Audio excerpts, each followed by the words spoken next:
O Brasil no palco do absurdo. Boa noite, Brasil! Bem-vindos ao Decoder Talks, o programa onde rasgamos o véu da hipocrisia e destrinchamos o circo de absurdos que chamamos de política brasileira. Aqui, não há partido ou candidato blindado. Apenas a verdade nua e crua, servida com uma dose generosa de sarcasmo, porque, francamente, é o único jeito de engolir o que está acontecendo sem engasgar. Antes de começar, uma advertência. Não sou defensor de político algum. Para mim, o sistema político é um grande teatro de marionetes, onde uma oligarquia bem vestida manipula as cordas enquanto a plateia, nós, os brasileiros, paga o ingresso com suor, sangue e impostos. E que ingresso caro, meus amigos! Um espetáculo onde os atores principais trocam de máscara, mas o roteiro permanece o mesmo.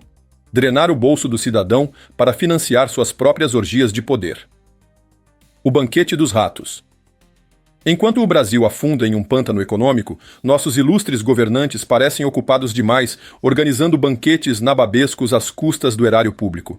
Viagens internacionais de primeira classe, comitivas inchadas, selfies em hotéis 5 estrelas, tudo isso enquanto o povo brasileiro enfrenta filas para comprar ossos no açougue. Sim, ossos.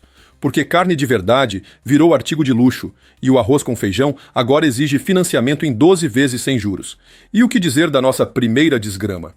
Não vou chamá-la de outros nomes porque o Soviético Tribunal Federal, essa corte de iluminados que decide o que é verdade, mentira ou discurso de ódio, já decretou que pensar diferente é crime. Afinal, o que são 213 milhões de brasileiros, além de pequenos tiranos? PQP. Senhoras e senhores, isso mesmo. O povo tem que ser guiado por 8 grandes tiranos de merda.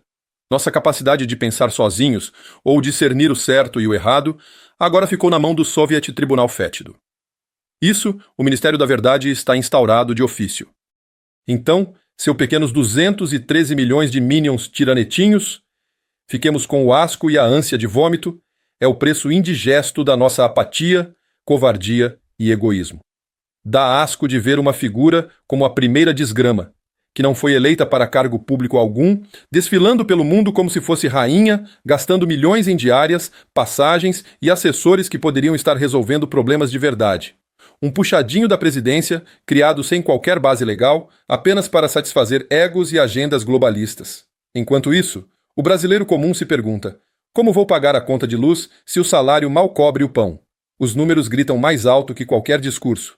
Em 2024, o déficit primário do governo federal foi estimado entre 0,1% e 0,37% do PIB, dependendo se incluirmos os custos das enchentes no Rio Grande do Sul. Parece pouco? Pois saiba que a dívida pública já ultrapassa 9 trilhões de reais, equivalente a 76,2% do PIB, e projeções apontam que pode chegar a 10 trilhões até o fim do mandato atual. Isso é mais que o dobro do que era há 9 anos. E para 2025, o rombo fiscal pode alcançar 128 bilhões, segundo a instituição fiscal independente. Enquanto isso, o governo insiste em aumentar gastos como se o cofre público fosse um poço sem fundo. O IOF, a cereja do bolo podre. E como financiar essa farra? Simples, aumentando impostos, claro. O governo anunciou em maio de 2025 um aumento no IOF, Imposto sobre Operações Financeiras, que deve arrecadar 20 bilhões em 2025 e 41 bilhões em 2026. Compras no exterior com cartão de crédito? Mais caras. Remessas internacionais? Mais caras. Até o capital de giro das empresas e o setor agropecuário foram atingidos. É como se o governo dissesse: quer produzir, consumir ou investir? Pague o preço da nossa incompetência. O ministro da Fazenda, Fernando Haddad, chamou isso de ajuste técnico. Eu acho que o nome disso é canalice mesmo, mas posso estar enganado. Penso que ajuste técnico, meu caro, é quando você aperta um parafuso solto, não quando coloca uma coleira fiscal no pescoço de quem trabalha. E o pior, o mercado financeiro, esse termômetro sensível do caos, reagiu com pânico.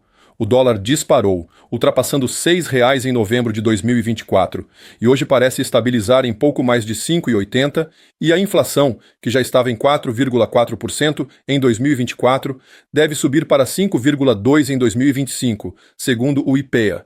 Tudo isso porque o governo prefere jogar gasolina na fogueira fiscal a cortar suas próprias mordomias. Assim mesmo, o dólar deve voltar a subir. Assim que o governo recorrer aos tiranos do Soviet Tribunal Fétido para declarar constitucional o aumento de IOF, então eu não sou economista, mas me parece óbvio que o Soviet Tribunal Fétido vai aprovar o aumento do IOF. Afinal, como pagar pelo vinho e caviar que está custando o olho da cara, afinal vamos precisar de ministros bem alimentados, já que vai precisar pensar por 213 milhões de pequenos tiranos. Ah, que alegria viver neste país! Quanto orgulho de ser brasileiro! Não me contenho de satisfação. Desculpe o desabafo. Fuga de capitais. O êxodo dos que podem. Enquanto isso, os ratos mais espertos já estão pulando do navio. A fuga de capitais do Brasil é uma realidade que não dá para ignorar. Milionários fogem do Brasil. A fuga de milionários da América Latina acelerou e o Brasil encabeça a lista do pessoal que vai embora. Segundo estudo da Henley Partners, 1.200 milionários brasileiros devem ir embora daqui neste ano. Isso representa uma saída de 46 bilhões de reais em ativos. O maior êxodo da América Latina inteira. Na Colômbia e no México, eles vão perder mais ou menos os 150 milionários, que é quase 10% do que a gente vai perder. Na Argentina, do Javier Milei, nem 100 pessoas vão embora. E para onde estão indo os ricos? O maior destino é Miami, nos Estados Unidos, mas tem outras cidades da Flórida também. Além de Portugal, Panamá, Costa Rica e até Ilhas Caimã. E por que eles vão embora? Primeiro de tudo, pior segurança pública, tá ruim a segurança pública. 2, ambiente político e fiscal incerto. 3, carga tributária alta. 4, busca por escolas melhores, saúde melhor e qualidade de vida superior. Quem pode tá saindo do Brasil e levando consigo dinheiro, oportunidade e emprego. É a riqueza indo embora de mala e cuia. Empresas e investidores estão de malas prontas, levando consigo empregos, inovação e o pouco de esperança que ainda restava. Por quê? Porque ninguém em sã consciência investe em um país onde o custo do dinheiro sobe, os impostos apertam e a incerteza reina. Em 2024, o PIB cresceu 3,4%, puxado por estímulos fiscais insustentáveis, como os 90 bilhões em precatórios e o Bolsa Família turbinado. Mas para 2025, a projeção é de uma desaceleração para 2,4%, com o Banco Central elevando a Selic para conter a inflação. O resultado? Menos crédito, menos consumo, menos crescimento. E quem sofre? O pequeno empreendedor, que não tem como fugir para a Europa ou Miami.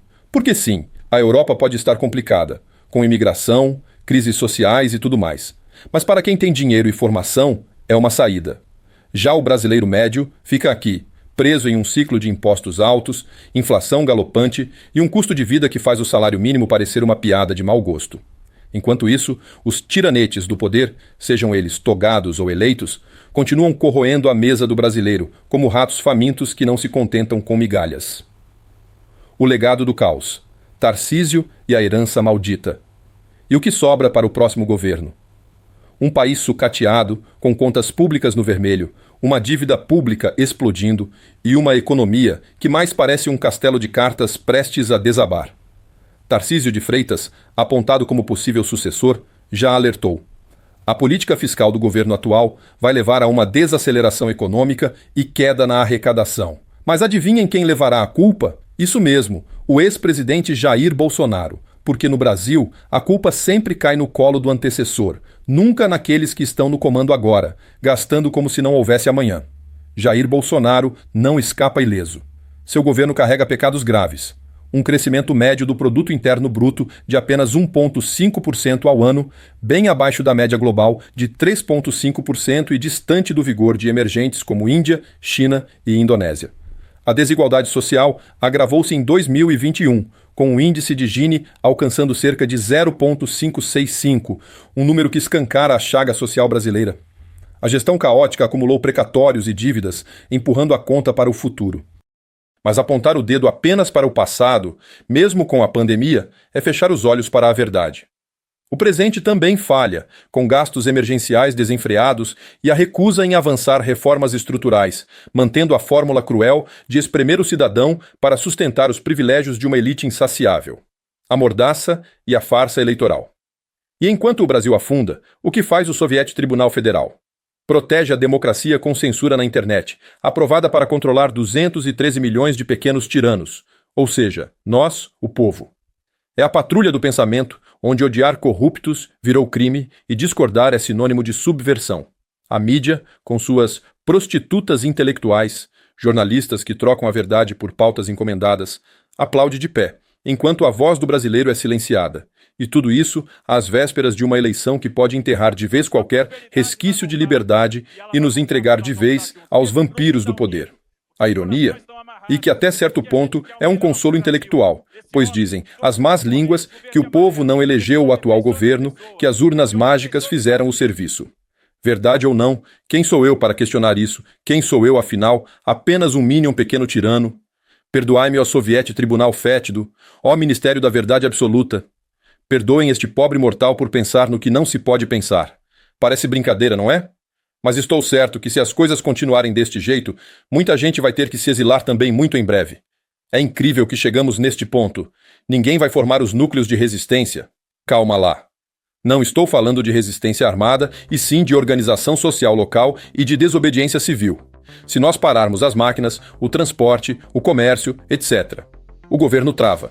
Bem, o fato é que o brasileiro está cansado de ser palhaço nesse circo.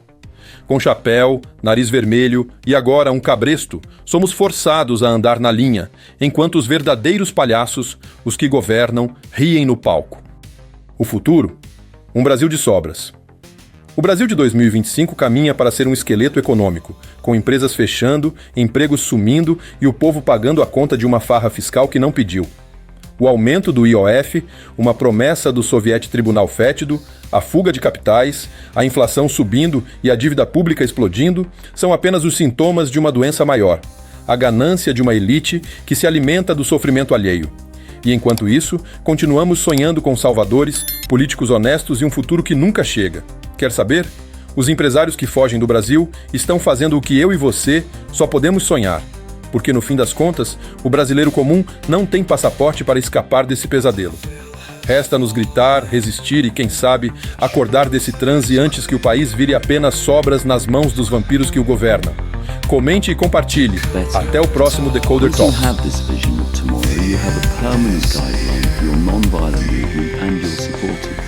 You have a happy marriage between the people and their ideas, and now you know where you're heading, to the world reflected in your vision, and that